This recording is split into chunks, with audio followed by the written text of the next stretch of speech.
war degdeg ah xiisad cusub ayaa ka qaraxday badda cas halkaas oo weerar drones iyo gantaalo lagu qaaday maraakiib ganacsi. kooxda Xuutiyiinta Yemen ayaa sheegatay inay weerareen maraakiib la xiriira Israa'iil iyo xulafadeeda. laakiin su'aasha weyn waa maxaa dhab ahaantii ka socda badda cas yaa ka dambeeya dagaalkan cusub iyo sidee ayuu u saameyn karaa geeska Afrika iyo Soomaaliya. qodobka koowaad weerar maraakiib ah oo badda cas ka dhacay. saacadihii la soo dhaafay maraakiib ganacsi oo marayay badda cas ayaa lagu weeraray drones iyo gantaalo. kooxda Xuutiyiinta oo ka dagaalantay Yemen ayaa sheegatay mas'uuliyadda weeraradaas.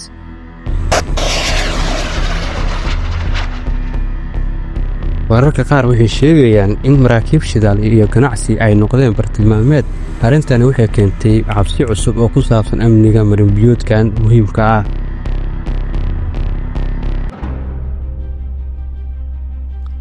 qodobka labaad maxay muhiim u tahay badda cas. badda cas waa mid ka mid ah meelaha ugu muhiimsan ee ganacsiga dunida. maraakiib badan oo ka imaanaya Aasiya kuna socda Yurub ayaa mara halkan. haddii dagaal ama weerar ka sii bataan, ganacsiga caalamka ayaa si toos ah u saameyn doona. waxaa kale oo saameyn kara qiimaha shidaalka iyo badeecooyinka caalamka.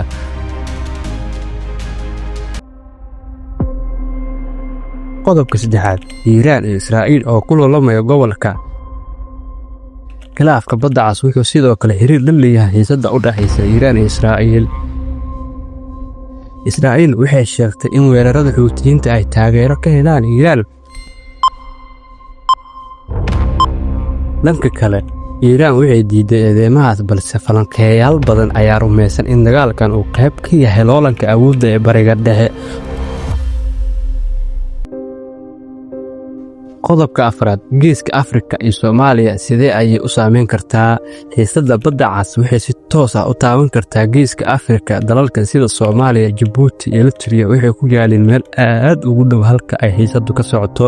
haddii dagaalku sii fido, maraakiibta iyo ganacsiga gobolka ayaa saameyn weyn la kulmi kara.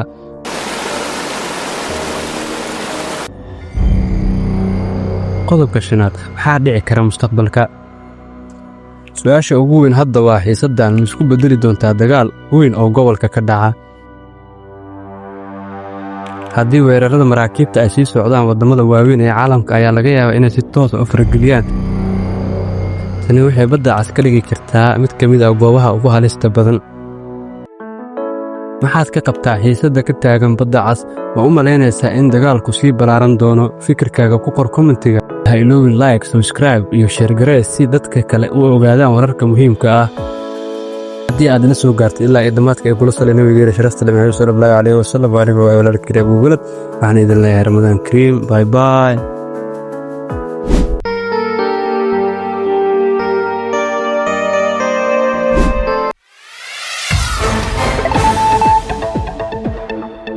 war degdeg ah xiisad cusub ayaa ka qaraxday badda cas halkaas oo weerar drones iyo gantaalo lagu qaaday maraakiib ganacsi. kooxda Xuutiyiinta Yemen ayaa sheegatay inay weerareen maraakiib la xiriira Israa'iil iyo xulafadeeda. laakiin su'aasha weyn waa maxaa dhab ahaantii ka socda badda cas yaa ka dambeeya dagaalkan cusub iyo sidee ayuu u saameyn karaa geeska Afrika iyo Soomaaliya. qodobka koowaad weerar maraakiib ah oo badda cas ka dhacay. saacadihii la soo dhaafay maraakiib ganacsi oo marayay badda cas ayaa lagu weeraray drones iyo gantaalo. kooxda Xuutiyiinta oo ka dagaalantay Yemen ayaa sheegatay mas'uuliyadda weeraradaas.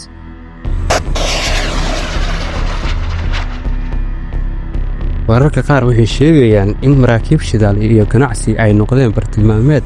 arrintani waxay keentay cabsi cusub oo ku saabsan amniga marinbiyoodkan muhiimka ah.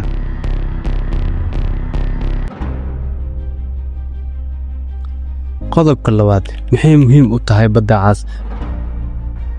badda cas waa mid ka mid ah meelaha ugu muhiimsan ee ganacsiga dunida. maraakiib badan oo ka imaanaya Aasiya kuna socda Yurub ayaa mara halkan. haddii dagaal ama weerar ka sii bataan, ganacsiga caalamka ayaa si toos ah u saameyn doona. waxaa kale oo saameyn kara qiimaha shidaalka iyo badeecooyinka caalamka.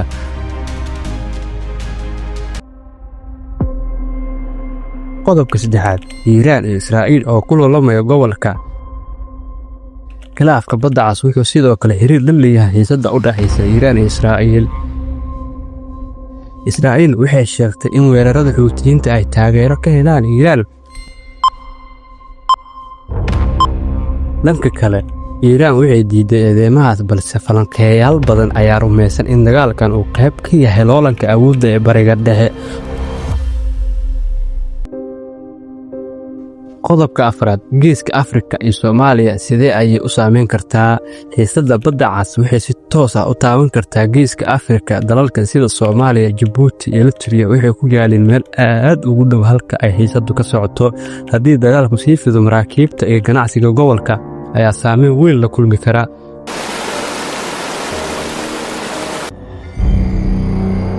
qodobka shanaad, maxaa dhici kara mustaqbalka? su-aasha ugu weyn hadda waa xiisaddan ma isku beddeli doontaa dagaal weyn oo gobolka ka dhaca? haddii weerarada maraakiibta ay sii socdaan, waddamada waaweyn ee caalamka ayaa laga yaabaa inay si toos ah u farageliyaan. tani waxay badda cas ka dhigi kartaa mid ka mid ah goobaha ugu halista badan. maxaad ka qabtaa xiisadda ka taagan badda cas? ma u malaynaysaa in dagaalku sii ballaaran doono? fikirkaaga ku qor kommentiga. ha iloobin like, subscribe iyo share garee si dadka kale u ogaadaan wararka muhiimka ah. haddii aad ila soo gaartay ilaa iyo dhammaadka ee kula salay nabigeena sharafta leh Maxamed sallallahu alayhi wasallam, waa walaalkii Abu Walad. waxaan idin leeyahay Ramadaan Kariim. Bye bye.